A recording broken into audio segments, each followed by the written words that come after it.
Hello, hello. Come in the room. Just waiting on my co-host to join me and waiting for folks to come on in the room.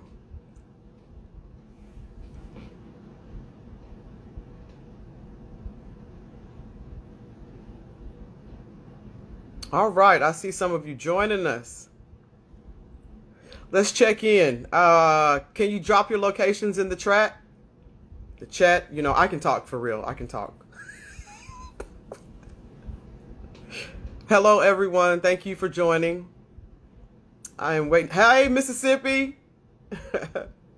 Is it hot down there? Because it's a little humid here today.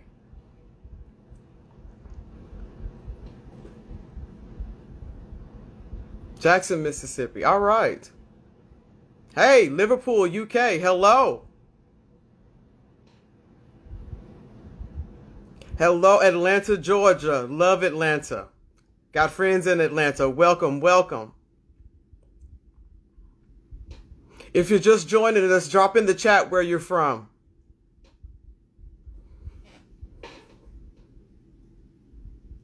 And Monique, we appreciate you logging on and working and listen to us. We appreciate it. And also, let's do this in the check-in. Tell us where you're from and tell us how you're doing today. I always want to check on people. We always want to do that. We know folks have been going through a lot. It's been a tough 16 months for the world, for the nation, all of those things. So let us know how you're doing too. Friend and co-host Will Johnson joining us.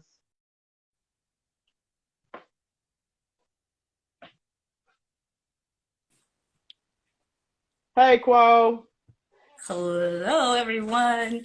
Hey, Christian. Hey. Folks are checking in. We've got folks from Nice. Georgia, Hey, from Liverpool, Tulsa. Tulsa. That's Alex, our fabulous friend and savior at times. So Nice. that's real Hello, cool. Got everyone. folks from Mississippi. Come on. Thank Yeah. you for joining us. If Hello. you're Thank just you for joining us, joining us. Come on. if you're just joining us, drop in the chat where you're from And I and heard how you you're say, doing. let us know how you're feeling, Yeah, right? how I you heard you say, doing? well, like, where are you from? Where do you call home? We talked about that with Stephanie Yes. Drinker. And then how are you doing today? Nice. Yeah. All right. I think we got people in the room, so we can probably go ahead and get started. Yeah, let's rock. So, my name is Christian Roberts, and of course, I'm here with my fabulous friend and co-host. Quo Decia Johnson. And of course, this is Taking the Stage with Christian And Quo. And live. we're live today, right? So we are supposed to be here. Yes. And as we start every episode, I ask that you all join us in a land and people acknowledgement. This is a practice that we do because it is important in the work that we do, in the work we are committed to doing. It is important in how we connect, how we heal, and how we move forward together with the honor, the responsibility, and the ability to continue to tell the truth, to continue to share our stories and to share the narratives that we carry with us and the narratives that we witness with others. So I do want to take the time right here, right now in this space to say that we are on stolen land, to acknowledge that here in Dallas, we are on stolen land. We are on the land of the Caddo, of the Wichita, and of the Comanche sovereign nations, nations that live the full human experience, nations that existed before they were discovered, nations that loved, that fought, that lost, that cultivated the land since time immemorial. Nations that also faced horrible conditions. People who faced horrible conditions, who faced genocide, who faced policy that literally said, remove them from the land by any means necessary. We want to speak the truth to that. We want to speak the truth to uplifting these people who are still here in Dallas, to uplifting our brothers and sisters, to uplifting these nations. I also want to take the time to acknowledge that Dallas is on stolen land built by stolen labor. People were taken from their homes off the coast of Africa. People were taken from their homes off the coast of Africa and brought here and forced into free and enslaved labor. And from that free and enslaved labor, we have what we enjoy as dollars, but not just dollars. The entire nation benefits from stolen land and stolen labor from people who were stolen from their homes. I always say that my last name is Johnson, not because my ancestors' name is Johnson. Miss Roberts here is the same. This is a part of the stories that we carry with us. These are the part of the stories that we take ownership of. This is a part of the healing work that we do and how we move all of this work forward together. So I thank you for joining us for our Land and People Acknowledgement. And we, of course, thank you for joining us each week, whether you watch us live or watch a recorded episode that we drop. We very much thank you for your support.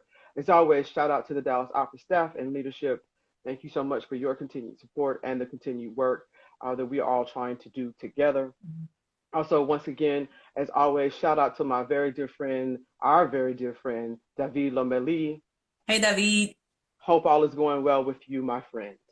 So, Quo, let's dive into it today, because the name of this episode, again, that you aptly titled, and it is something that we've touched on in this program in terms of measuring change and who gets to measure change and who gets to decide what progress looks like, right? And many people in general will talk about the approaches that they take to measuring change. And we know all of our, we have our surveys, we have the data grabs that we do, the analysis that we do, all the different things that are put in place to sort of capture a picture of what change looks like.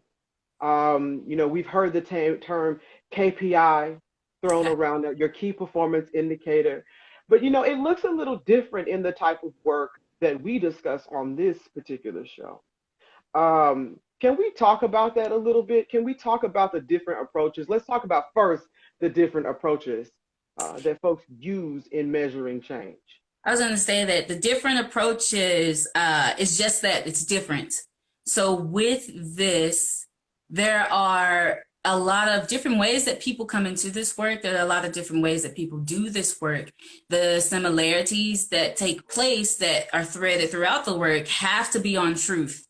They have to be on truth telling. They have to be on ownership of our own narratives. They have to be on acknowledging that we are different. We do experience different things. We have cultural differences. We have individual differences. We have differences within regions, within how we do our work.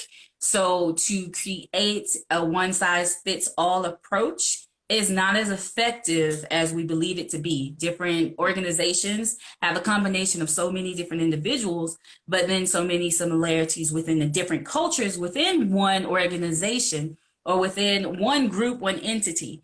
And so as we're looking at this, the common threads have to, again, be on truth. They have to be on the ways that our cultures are different. The ways that we experience things are different. The way that we walk through life is different. The way that we have to walk through life, these things are different. There are the differences that are there.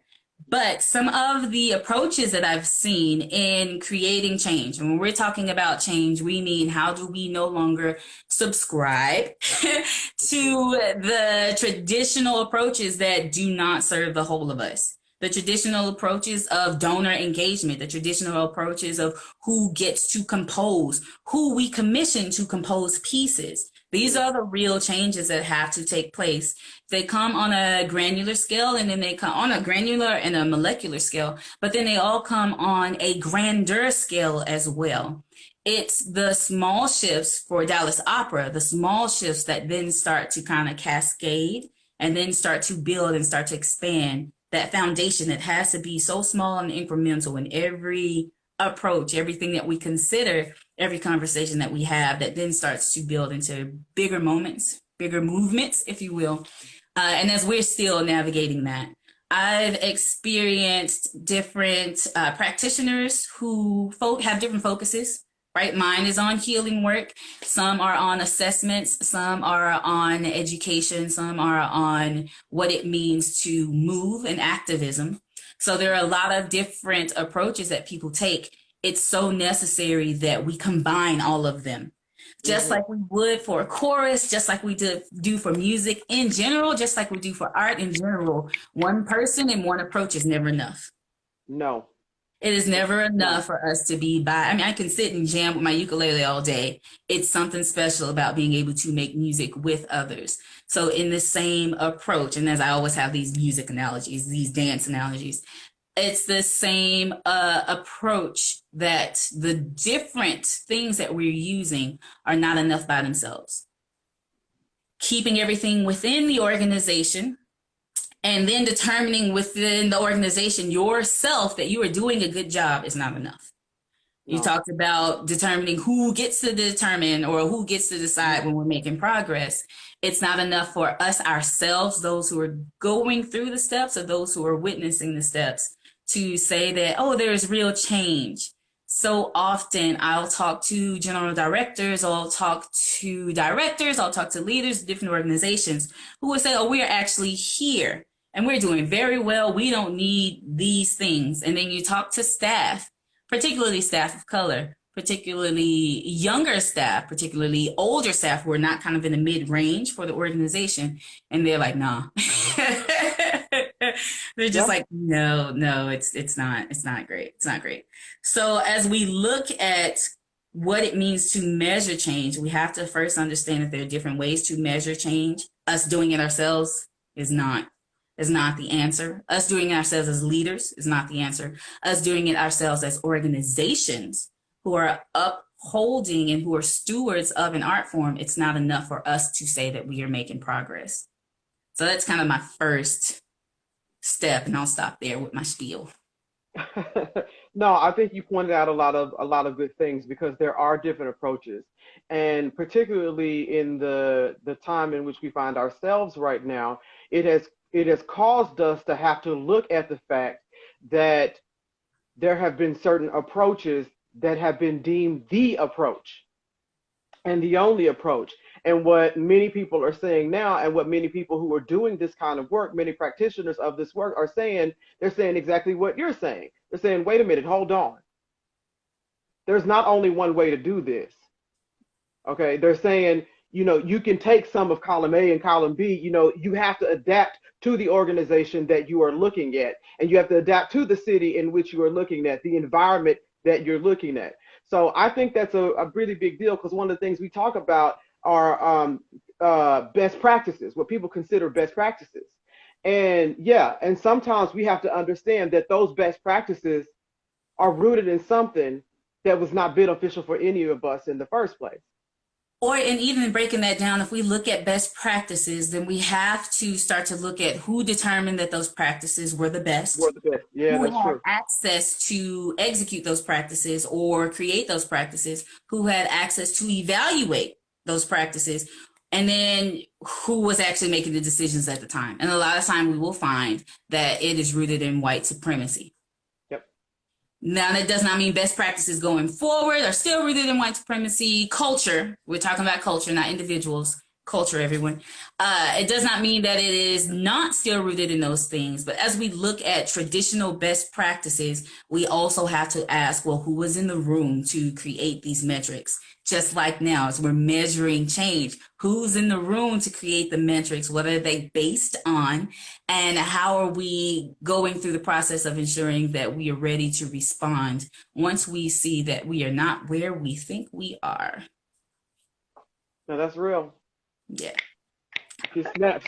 That's Because a lot of times when it happens, when people are doing a combination of these different approaches according to their organization, they find out a lot of things that were not brought to light before. Because you do this, can you tell me some of the experiences you've had? Have you seen like the scales fall off of somebody's eyes or a light bulb turn on? Or is that also slow?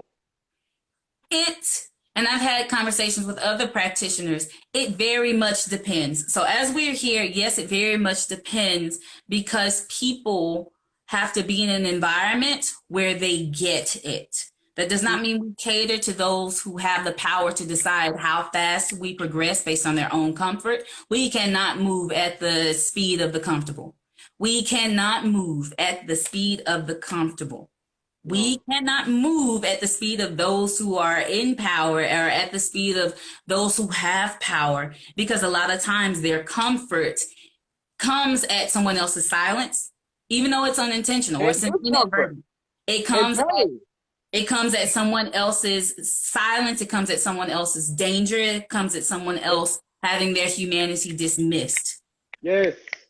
We've had conversations before about where people have said, oh, these conversations are divisive.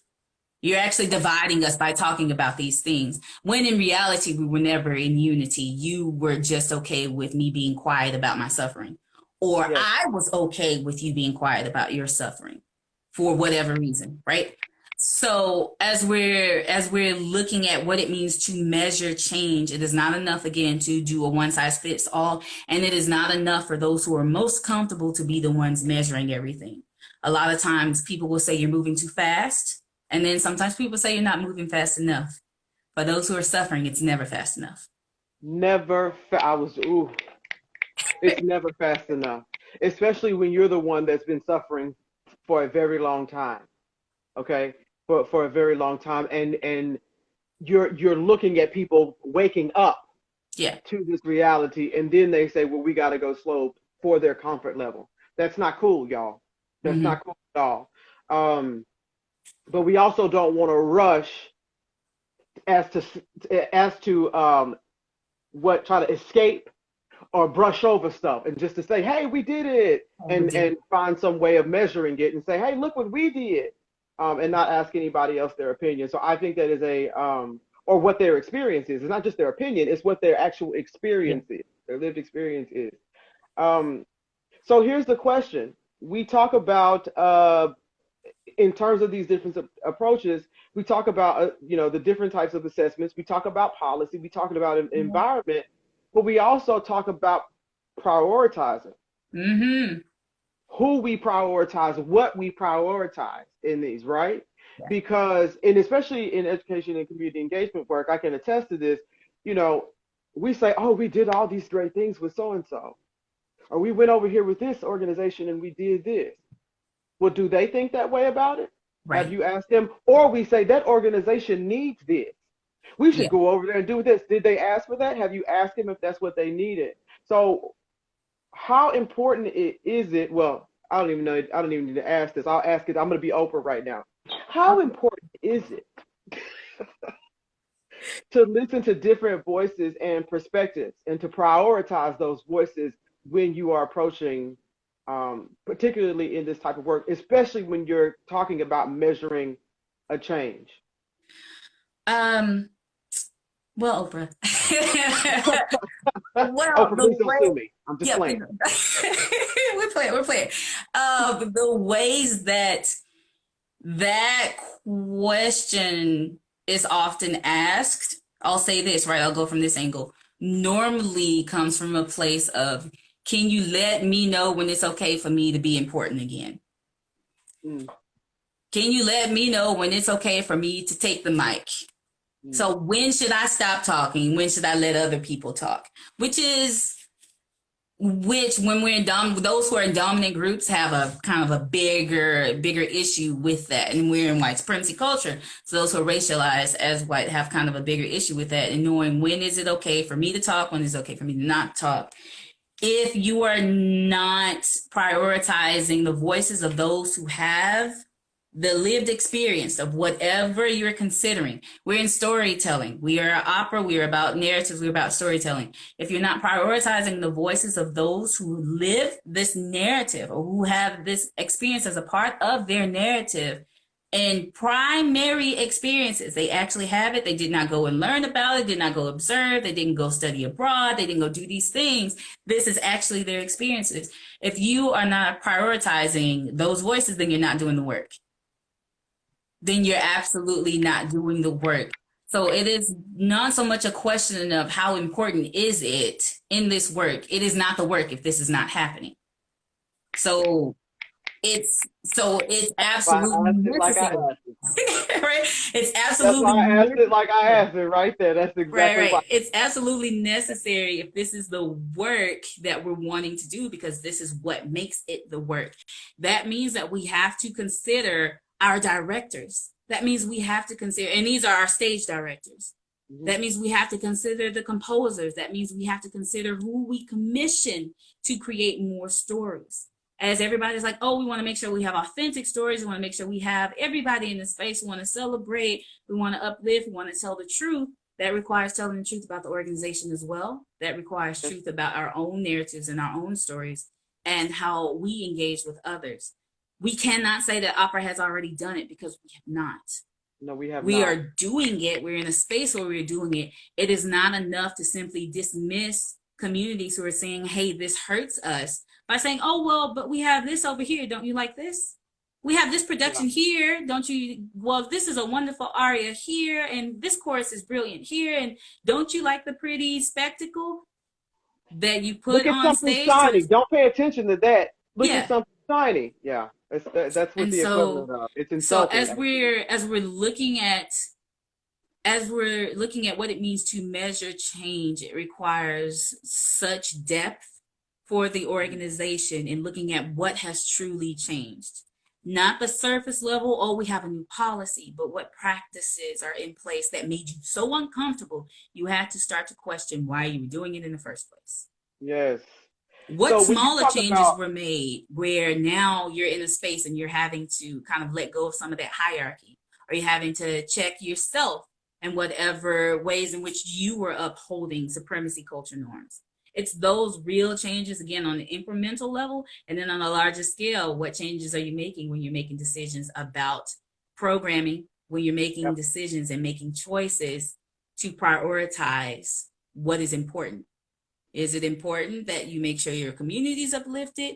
Is it important that you sell tickets? Should those be at ends, right? Should those be kind of two polar opposite things? They should not. But when we're making real decisions, on the surface level, it looks like it, right? yes. And that's what I was just about to say. We talk about that intention versus impact. And the thing is, you can do something and program something or host something with the best of intentions and say, but we were doing it because, well, that's not how it landed on the community that it affected. That's not Yeah, how it's landed. And when they tell you that's not how it's landing, what are you going to do to correct it?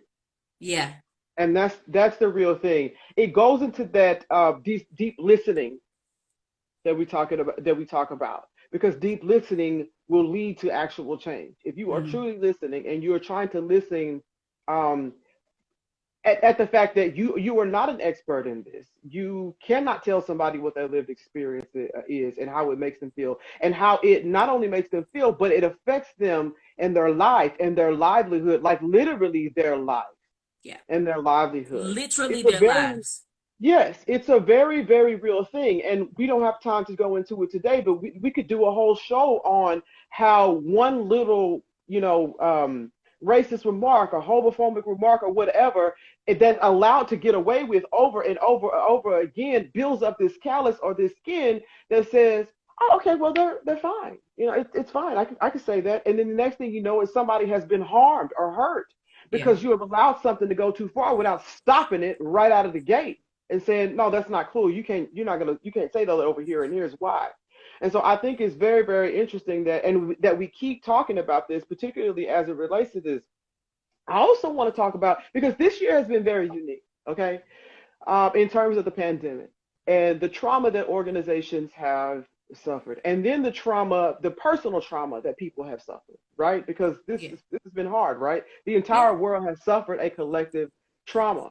So that means that there is an inner trauma that is suffered. And one of the things that I think about is the community space within an organization. Okay, when we think about that community of belonging that we want to create in an organization, and I'm not specifically talking about just opera companies. I'm talking about companies and businesses or whatever in general. For the purposes of this show, we're going to be talking about opera and the arts, but we talk about the collective trauma that is experienced and how people experience trauma in different ways. This year, everybody's had a trauma, right? Everybody can say, whoa, we have gone through it. Okay. We have gone through it. This is what has happened. So, in terms of looking at an organization that has obviously gone through trauma, the staff is tired. There's a lot of things that have happened this year. Staff has come, staff is gone, all this kind of stuff. How do we look at measuring an organization's performance or change that an organization is trying to make in a time where people were literally gripping, you know what I mean, to holding on for dear life. What are we doing that? Because some people would say, well, we don't have time. I'm headed somewhere, I promise. Some I'm people with would you, say, apology. we don't have time to look at that right now. We were trying to stay alive. We were trying to make sure that we could open our doors again. So why are you talking about this right now? What do we do in those particular scenarios? Because I've heard those conversations where people have said, we really hadn't had time to really take a look at this. We've been trying to make sure that we kept funding and kept the doors open. So what do you say to that? Because there's still assessments that have to be made. There's still policy that needs to be created. There's still an environment that has to be cultivated. What do you do? For me, my immediate thing that I think about is the conversation that we had with Michelle Ramos. Hey, Michelle. In this, your organization is made of people, Yes. and the people are doing the work. The people are the ones experiencing the trauma. The organization itself is not experiencing the trauma. Like, call back to Teresa Ruth Howard. We always like to make this abstract thing out so far away from us, the arts, the organization. These are people. People are making decisions. And as people are experiencing the trauma, these same people are being called to do the work. Mm-hmm. You do not get the work done by dismissing what is preventing the work from being done. You do not get the work done by dismissing or ignoring the ways that we got to where we are now. And in order for us to do the work and be more efficient about it and to be more effective, for it to be more meaningful work, we have to take the time to stop and address it. We have to fight that sense of urgency culture characteristic. Mm-hmm. We have to fight that fear of open conflict culture characteristic and truly start looking at what is happening at our organization and what things we want to change so that we can actually hold ourselves accountable to see whether or not that change is actually taking place. It's not enough to just say, oh, we have to keep our doors open. We'll worry about everything else later on. Cool. But will you really worry about everything else later on? Because those who are still suffering while trying to make sure that the doors are open still have needs. And so it is not to say that suddenly all of our organizations, because people like to go to extremes, that suddenly all our organizations are social justice organizations or that we are here for whatever other reason. This is really about people. And opera is so much about people and the stories that we have. No other art form has that type of responsibility in truth, because opera is about the human condition and telling the stories of the human condition. The story of your opera should not be, we didn't pay attention to our people because we were too busy trying to keep the doors open. That's as we're looking at that, as we're looking at our own narratives for our own organizations. So the change that we have to look at and the ways that we measure have to come from the voices who are living those experiences. And that's on everyone. That is everyone. Again, I said that I talked to a lot of general directors who will say, oh, we're doing very well. And you talk to staff and it is not the case from the perspective of the staff who are also doing the work. General directors are leading in the work, but who are also doing the work. So as we're measuring change, we have to look at what we prioritize as important and actually voice it once we have a shared vocabulary, of course. Once we have shared value and what do we think is important, it takes time to find those things. We cannot dictate value to others. Just like we as organizations cannot go into communities and say, we're important, you need us. Do they really? Yeah, and so as we look at making sure we take the time to understand what we value and why those things have not been valued before, the real conversations and the real action that has to take place, then we start to look at what we want to change. And then once we go through measuring change, it's understanding, again, this is not a checkbox. This is not, oh, we have a policy, check. We made a statement, check. We hired some people, check. Our board is now more diverse, check. Measuring change requires this ongoing skill, this ongoing engagement, and this ongoing commitment to making sure that we're continuously moving pieces where they need to go, that we're continually kind of folding in things, that we're continuously practicing, that we're continuously being mindful of the polyphony that's necessary in order for us to move this forward. It cannot go just by one voice. It cannot go by just one metric. Oh, we wanted to engage with this community. We engaged with this community, check. But how does that community feel? Was that engagement meaningful? Is that engagement going to be continuous? What is the impact, right? When I hear we want to engage with this community, I hear intention. I do not hear impact. And impact outweighs intention. So as we look at the responsibility that we have as organizations, so that this is meaningful work, so that there is actually real change that is sustainable and not just us finding real quick fixes just so we can say we did it, or so that we can feel like we're making a change, we have to look at prioritizing the voices of those who have the experiences, the voices of those who have to share their narratives in order for us to understand what we're doing. I look at it even now in the conversation, Kristian, that we were having before, but even the conversation that I've been having with colleagues, as we're going back to performances and on the stage, we have to be mindful of what we're programming.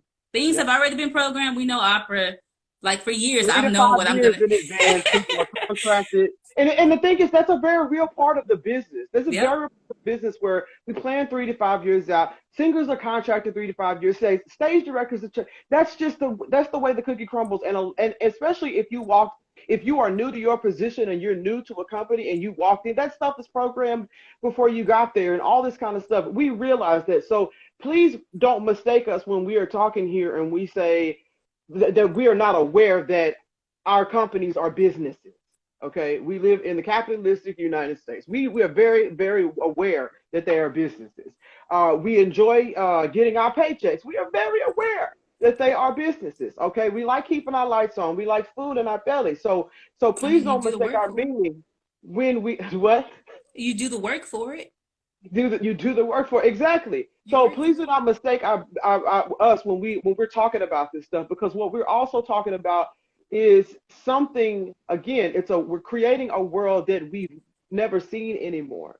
But I believe that opera is equipped to do it because we create worlds all the time. And then I'll say, don't allow, this is a business, to dismiss the real responsibility that we have in storytelling. Yes. A lot of times, right, and that's one of the culture characteristics as well, either we're focused on business or we're focused on doing the right thing. Where does that come from? But in the things that we've inherited, right, the things that we have inherited, we cannot change, just like our land and people acknowledgement. Things that we have inherited, we cannot change. Measuring change requires that we start to look at the things that we can impact.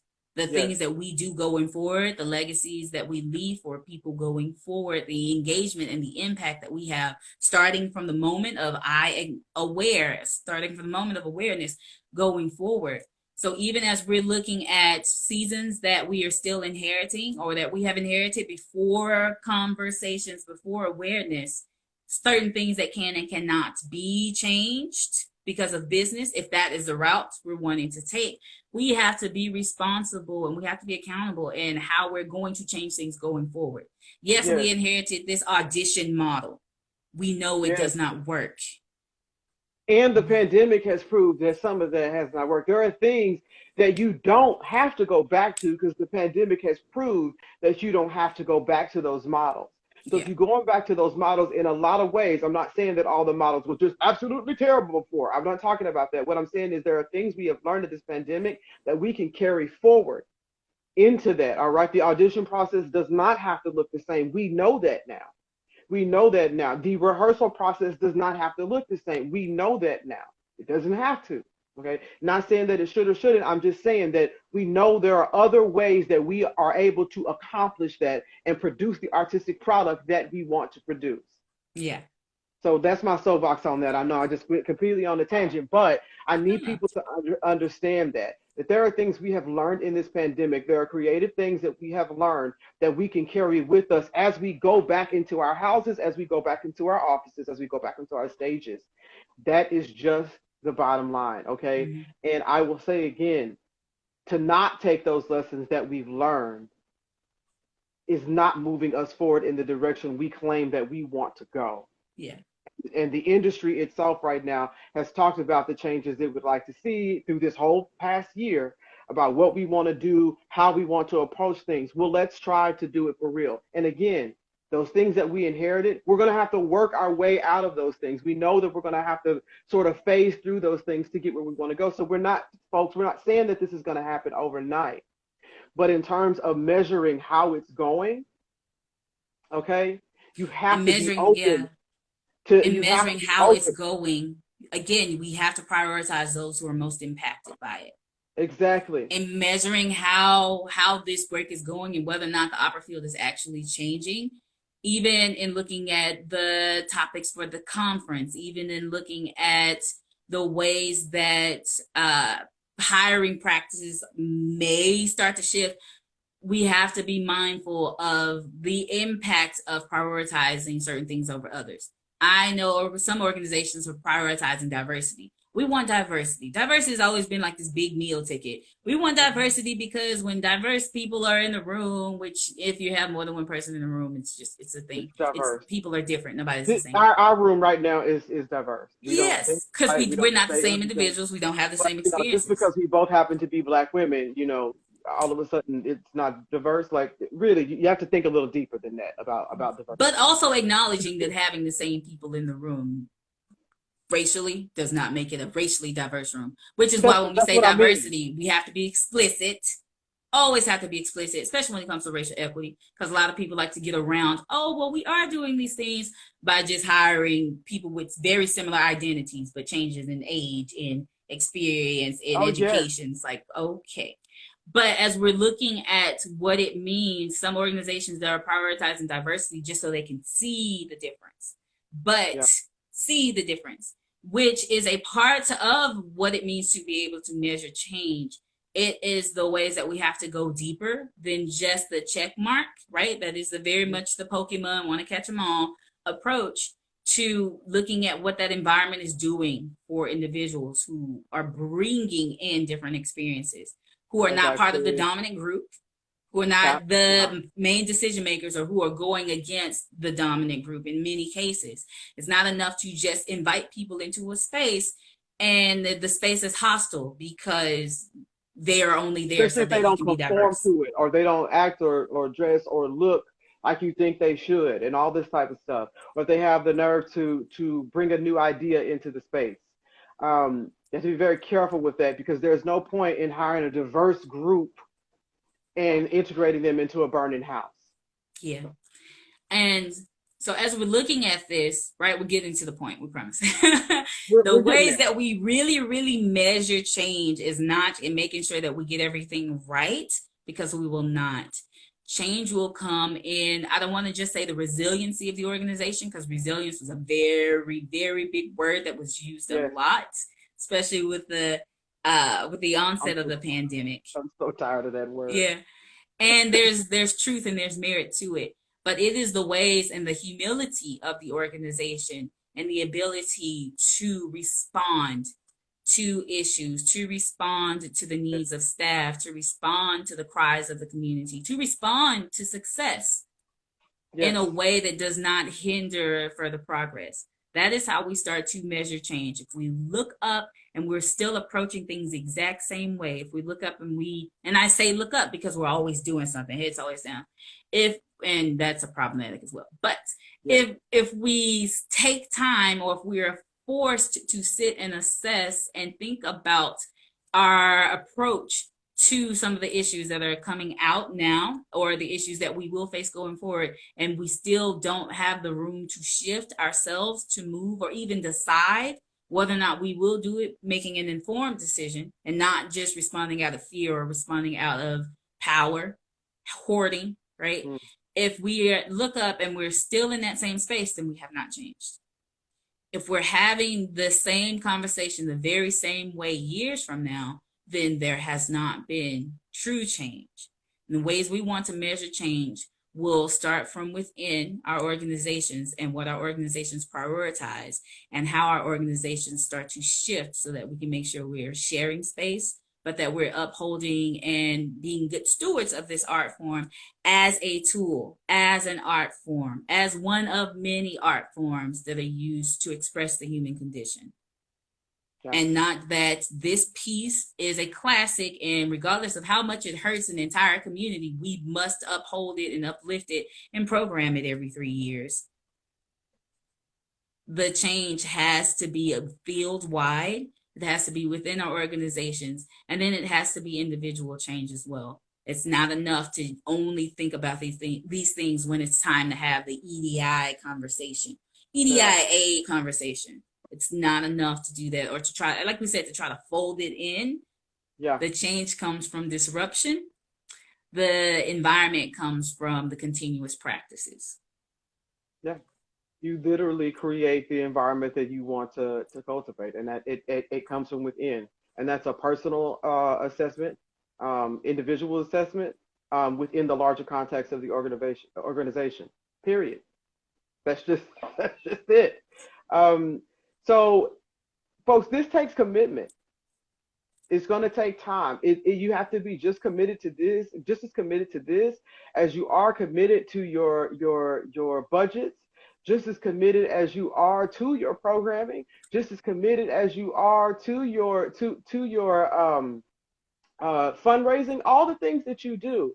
You have to be just as committed, particularly in the world that we're moving in right now.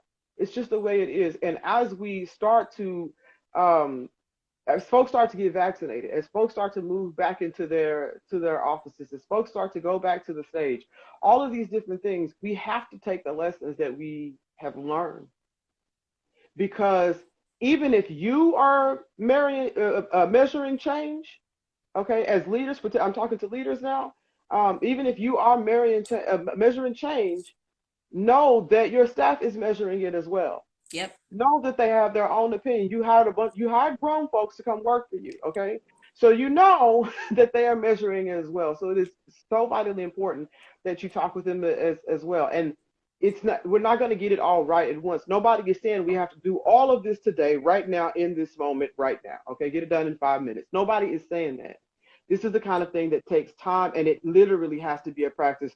Just like you hit the practice rooms to work on your instrument, whatever that may be, you have to do this. Just as you study your score, this has to be the same way. Just as you go to your coachings and all this kind of stuff, this has to be the same way. It is something that is practiced, so that when it is time to put it into place, yep, and for application, that it's just second nature. It's just you're gonna do it. And even with that, there will be time. There is a time. So do not allow, this takes time. We have to go slow. We want to get it right, to be an excuse for you to not actually push yourself to do the work. Oh, because yeah, just like people can tell when you shamming on practicing, right? When you are not practicing the way you're supposed to be doing, people can tell. When it is time to perform, people can tell. When it is time to assess, people can tell when it is time to do whatever needs to be done. It's similar for the organizations. So it is not, this will take time. This is a very long journey. We need to make sure we take our time. That should not be an excuse to not push yourself. You have to be pushing yourself the entire time. Again, we're a creative industry. We can do it. We push ourselves all the time. All the time. Finding the solutions requires that we we disrupt, and that we remove this veil that says that there has to be a separation between how we treat one another and how we do this work, and how we present our work and the work that we're presenting. There's all these layers that have been added when it's all truly kind of the same combination. It's the same course, if you will, in what we're doing. So we want to make sure the same piece, same work. And so as we're looking at change, and as we're looking at measuring change, wanting to make sure that we're all mindful that change is happening. Mm-hmm. We cannot measure change based on those who are the most comfortable. We cannot measure change based on those who are just now understanding, or just now becoming aware of different things. And that includes myself being just aware of some things, right? We have to find the balance and the ways that we prioritize those who need the change, right? We say that service is measured by the served, celebration is measured by the celebrated. It's not enough for our intentions to say, oh, we want to change, without the accountability, without the shared value, and knowing what needs to be measured and then knowing how we want to measure it and do it fairly.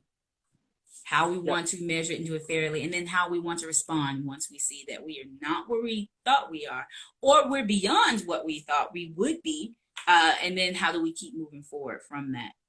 Nobody will have it all together because this is continuous, right? It's a continuum. It's cyclical in so many ways. We'll have one thing together. We know not to say or do these things, or we know to go to this community and then just platform that community, and that's it. We don't interfere. We engage and we share, but we prioritize, right? We can have that together and then still look at hiring practices that are not up to par. So there are so many moving components to this, but we are very good at multitasking. So I encourage everyone, as we're looking at what it means to measure change, one, first and foremost, commit to change. And change does not come when we want it. Change does not come when we are comfortable and ready for it. Change comes when it is necessary. And trust me, it is necessary. Yes. It is very necessary. Measuring that change will take place in us starting to, again, shift the voices that we are prioritizing so that we can hear from those who are most impacted by the need for change. That will, again, drive us, that will allow us to be in community with one another, that will allow us to be in community in a way that does not dismiss our differences, because that is not what we're here for, but in a way that allows us to be flexible enough to shift and share space. Some places we have to move forward, some places we have to move back, some places we're silent, some places we speak, some places we take priority, and in other places we uplift just on the side, right? So we want to make sure that as we're measuring change, we're thinking of those things. And as we're measuring change, it is being done with more than just on paper. Mm-hmm.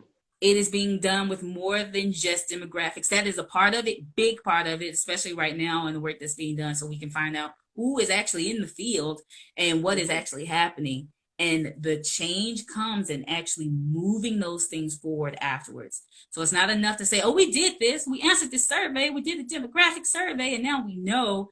Change comes in, okay, we've identified individuals, we've identified groups, we've identified barriers. Here is the commitment that happens so that when we look up again, when we look up or when we're in conversation, we start to have the tools necessary to be able to build and move things forward, as opposed to, well, we still don't know. Yep. We know. We know. We know. We just have to face it. We have to face it. Measuring change comes in what you are able to face and what you are able to shift and move forward in, and then move back in as well. Cool. Well, I think you have said all you can say. I have said all I can say today. You know, folks, this is, like I said, it's a labor of longevity. You know, it has to just be part of the practice, period. Yeah. We are a field that is used to practice. We are a field that knows how to do this. Okay. We are now just having to do something different, but we know how to create. We know how to collaborate. This is something that we know how to do. All right. We just have to be committed to wanting to do it. All right. And to listening to those who are going to be affected by it, or who are being the most affected by it. That is the bottom line. And so, Quo, you gave a lot. You've already given a lot of positive notes, but if you want to give us a couple to wrap things up. Positive notes. Sure. Positive notes. As we are, again, the name of this episode is Measuring Change.